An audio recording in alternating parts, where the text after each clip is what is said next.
چشمے کے قریب پہنچ کر انہیں ایک بہت پرانا درخت نظر آیا۔ اس کا تنا اندر سے کھوکھلا تھا۔ پناہ کی جگہ سمجھ کر دونوں بھائی اسی میں چھپ کر بیٹھ گئے۔ ذرا سی آہٹ ہوتی تو دل دھڑکنے لگتا، کوئی راہگیر گزرتا تو دشمن سمجھ کر سہم جاتے۔ ایک پہر دن چڑھنے کے بعد کوفہ کی طرف سے ایک لونڈی پانی بھرنے کی غرض سے چشمے کے کنارے آئی۔ پانی میں برتن ڈبونا چاہتی تھی کہ اسے سطح آب پر آدمی کا عکس نظر آیا۔ پلٹ کر دیکھا تو دو ننھے بچے درخت کی کھو میں سہمے ہوئے بیٹھے۔ سفید پیشانی سے نور کی کرن پھوٹ رہی تھی۔ لالا کی طرح دہکتے عارض پر موسم خزاں کی اداسی چھا گئی تھی۔ لونڈی نے حیرانی کے عالم میں دریافت کیا، اے گلشن دل ربائی کے نو شگفتہ پھولو، تم کون ہو؟ کہاں سے آئے ہو؟ ایک بار کے ڈسے ہوئے تھے، کچھ جواب دینے کی بجائے خوف و دہشت سے لرزنے لگے۔ پھوٹ پھوٹ کر بہنے والے آنسوؤں سے چہرہ شرابور ہو گیا۔ لونڈی نے تسلی آمیز لہجے میں کہا، ناز کے پلے ہوئے لاڈلو، کسی طرح کا اندیشہ نہ کرو، دل سے دہشت نکال دو۔ یقین کرو میں تمہارے گھر کی بیکارن ہوں، دشمن نہیں ہوں۔ تم نہ بھی اپنا پتہ ٹھکانہ بتاؤ، جب بھی تمہارا یہ نورانی چہرہ یہ سمجھنے کے لیے کافی ہے کہ تم بی بی فاطمہ رضی اللہ تعالی عنہا کی جنت کے پھول ہو۔ سچ بتاؤ، کیا تم ہی دونوں امام مسلم کے نونہال ہو؟ لونڈی نے چہرے کی بلائیں لیتے ہوئے کہا، فلک نشین شہزادوں، کیڑے مکوڑوں کے بٹ سے باہر نکلو، آؤ میرے دل میں بیٹھو، آنکھوں میں سما جاؤ۔ لونڈی کے اصرار پر بچے درخت کی کھو سے باہر نکلے۔ ہم درد اور غم گسار سمجھ کر اپنا سارا احوال بیان کر دیا۔ ان کی دردناک سرگزشت سن کر لونڈی کا کلیجہ ہل گیا، آنکھیں ساون بادوں کی طرح برسنے لگیں۔ دل کی بے قرار کیفیت پر قابو پانے کے بعد بچوں کو چشمے کے کنارے لے گئی، آنسو پونچھے، منہ دہلایا، بالوں کا غبار صاف کیا اور انہیں دلاسا دیتے ہوئے محفوظ راستے سے اپنے گھر لائی۔ اس کی مالکہ بھی خاندان اہل بیت سے والہانہ عقیدت رکھتی تھی۔ اپنی مالکہ کے سامنے دونوں بچوں کو پیش کرتے ہوئے کہا، خوش نصیب بی بی، چمنستان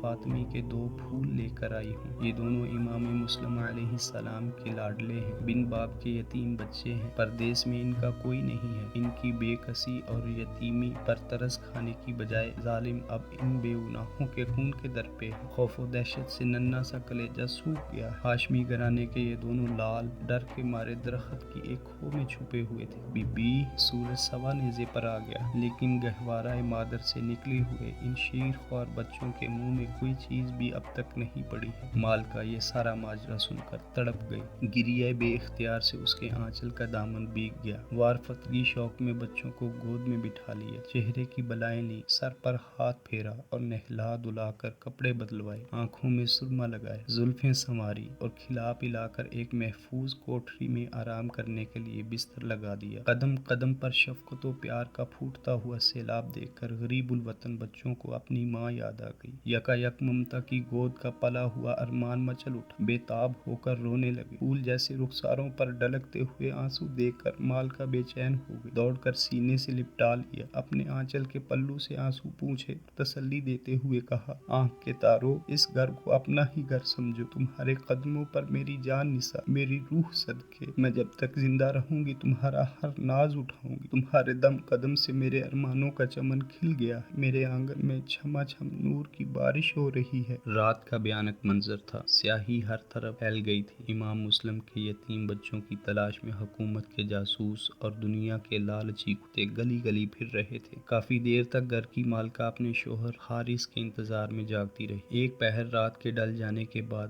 وہ ہانپتا کانپتا تھکا ماندہ گھر واپس لوٹا۔ بیوی نے یہ حال دیکھ کر اچنبھے سے پوچھا، آج اتنے پریشان دبے حال کیوں نظر آتے ہیں آپ؟ کچھ دم لینے کے بعد جواب دیا، تمہیں شاید خبر نہیں ہے کہ باغی مسلم کے ہمراہ اس کے دو بچے بھی آئے تھے۔ کئی دن تک وہ کوفہ میں رپوش رہے، پرسوں صبح کو مدینے کی طرف جانے والے راستے کے قریب انہیں گرفتار کر کے جیل میں ڈال دیا گیا۔ کل رات کسی حصے میں وہ داروغہ جیل کی سازش سے فرار ہو گئے ہیں۔ ابن زیاد کی طرف سے عام منادی کر دی گئی ہے کہ جو انہیں پکڑ کر لائے گا اسے منہ مانگا انعام دیا جائے گا۔ وقت کا سب سے بڑا اعزاز حاصل کرنے کے لیے اس سے زیادہ زرعی موقع اب ہاتھ نہیں آئے گا بیگم۔ صبح سے انہی بچوں کی تلاش میں سرگرم سرگرداں ہوں، دوڑتے دوڑتے برا حال ہے، ابھی تک کوئی سراغ ہاتھ نہیں لگا۔ حارث کی بات سن کر بیوی کا کلیجہ دک سے ہو گیا، دل ہی دل میں پیچ و تاب کھانے لگی۔ مسحور کر لینے والی ایک ادائے دل برانہ کے ساتھ اس نے اپنے شوہر کو سمجھانا شروع کیا، ابن زیاد آل رسول کا خون نہ حق بہا کر اپنی عاقبت برباد مت کرو،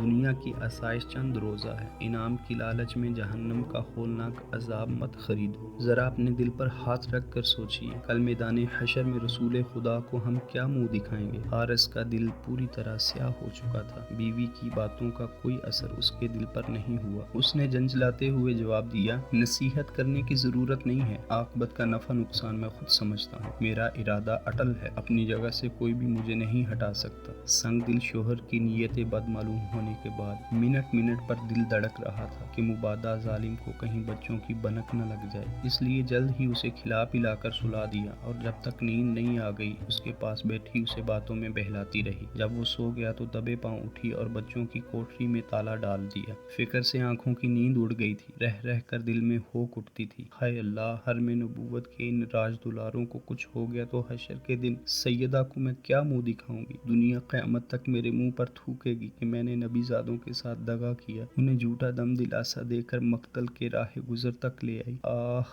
میرے عشق کے پارسا کا سارا برم لٹ گیا، میرے حسین خوابوں کا تار تار بکھر گیا، ہائے افسوس، اس گھر کو معصوم بچے اپنا ہی گھر سمجھ رہے ہوں گے، کہیں یہ راز فاش ہو گیا تو ان کے ننھے دل پر کیا گزرے گی، وہ مجھے اپنے تئیں کیا سمجھیں گے؟ لیکن میرے دل کا حال تو خدا اور اس کے رسول سے چھپا ہوا نہیں، کچھ بھی ہو جیتے جی لاڈلوں کی جان پر کوئی آفت نہیں آنے دوں گی۔ یا اللہ، مجھے اپنے محبوبوں کے عشق میں ثابت قدم رکھنا، ان کے آنسوؤں کا گوہر ٹپکنے سے پہلے میرے جگر کا خون ارزاں کر دے۔ رات کا پچھلا پہر تھا، کوفے کی بد نصیب آبادی پر ہر طرف نیند کی خاموشی چھائی ہوئی تھی، حارث بھی اپنے گھر میں بے خبر سو رہا تھا۔ دونوں بچے بند کوٹری میں محو خواب ناز تھے کہ اسی دوران انہوں نے ایک نہایت دردناک اور ہیجان انگیز خواب دیکھا۔ کیا دیکھتے ہیں کہ چشمہ کوثر کی سفید موجوں سے نور کی کرن پھوٹ رہی، باغ فردوس کی شاہراہوں پر چاندنی کا غلاف بچھا جا رہا ہے، قریب ہی کچھ فاصلے پر شہنشاہ کونین حضرت محمد صلی اللہ علیہ وآلہ وسلم، مولا کائنات حضرت علی حیدر کرار، بنت رسول حضرت فاطمہ زہرا اور شہید مظلوم حضرت امام مسلم رضوان اللہ تعالی علیہم اجمعین جلوہ فرما ہیں۔ دونوں بچوں پر نظر پڑتے ہی سرکار صلی اللہ علیہ وآلہ وسلم نے امام مسلم سے مخاطب ہو کر فرمایا، مسلم، تم خود تو آ گئے اور جور و ستم کا نشانہ بننے کے لیے ہمارے جگر پاروں کو اشقیاء کے ہاتھوں میں چھوڑ آئے۔ حضرت مسلم نے نیچی نگاہ کیے جواب دیا، سرکار، وہ بھی پیچھے پیچھے آ رہے ہیں، بہت قریب آ چکے ہیں، بس 2-4 قدم کا فاصلہ رہ گیا ہے، خدا نے چاہا تو کل کا سورج طلوع ہوتے ہی وہ دامن رحمت کی ٹھنڈی چھاؤں میں مچل رہے ہوں گے۔ یہ خواب دیکھ کر دونوں بھائی چونک پڑے۔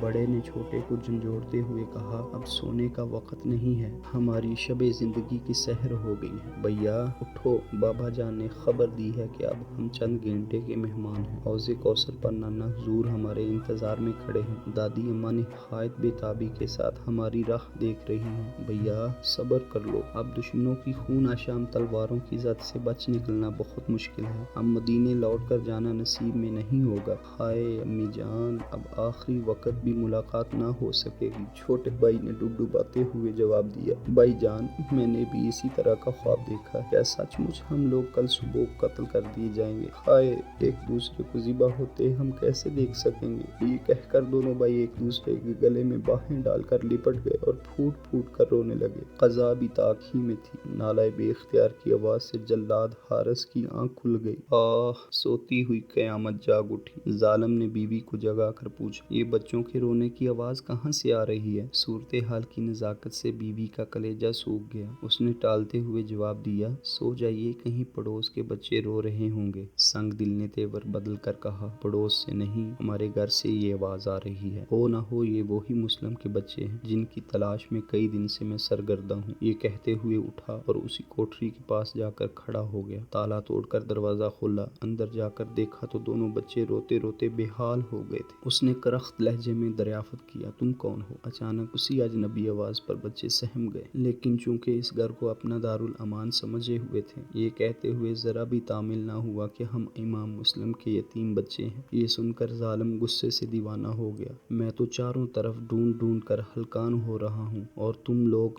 ہمہ ہمارے ہی گھر میں عیش کا بستر لگا کے بیٹھے ہو۔ یہ کہتے ہوئے آگے بڑھا اور نہایت بے رحمی کے ساتھ ان ننھے یتیموں کے رخساروں پر تماچے برسانا شروع کیے۔ شدت قرب سے دونوں بھائی بلبلا اٹھے۔ بے تحاشا بیوی دوڑی اور کہتے ہوئے درمیان میں حائل ہو گئی، ارے ظالم، یہ کیا کر رہا ہے؟ ارے فاطمہ کے راج دولارے ہیں، ان کی چاند جیسی صورتوں پہ ترس کھا، ہاتھ روک لے ستمگر، جنت کے پھولوں کا سہاگ مت لوٹ، چمنستان قدس کی نازک کلیوں کو گائل مت کر، بن باپ کے دکھیاروں کا کچھ تو خیال کر ظالم۔ پھر ممتا کی جونک میں اٹھی اور اس کے قدموں پر اپنا سر پٹکنے لگی، لے میرا سر کچل کر اپنی ہوس کی آگ بجھا لے ظالم، لیکن فاطمہ کے جگر پاروں کو بخش دے۔